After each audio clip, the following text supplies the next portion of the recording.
Oh, good morning mga katatay, no? Oh, meron lang ako i-share sa inyo mga katatay, no? Ayan.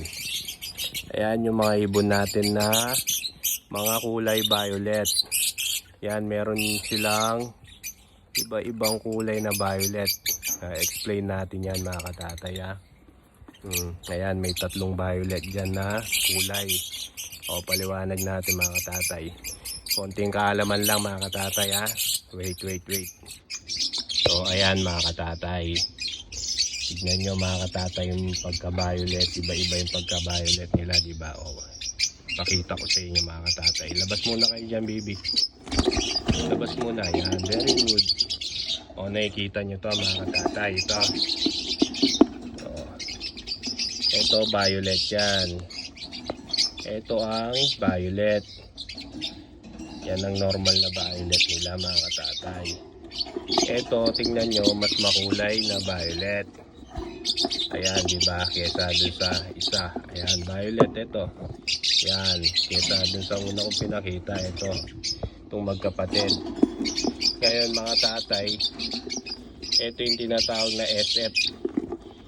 SF na violet mga katatay. Yung SF, single factor mga katatay. Single factor. Yan, violet. Yung pagka-violet niya. Ibig sabihin, mas madiin siya ng konti doon sa una kong pinakita. Ngayon, mga katatay, meron pa tayong DF. DF violet. Yung tinatawag na double factor na kulay. Yun yung kanilang magulang, mga katatay. Ayun. Yung magulang nila, mga katatay. Yun yung tinatawag na DF violet.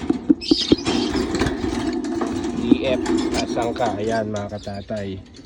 Kung nakikita nyo mga katatay, yan, madiin na yung kulay niya mga katatay. Double factor na siya.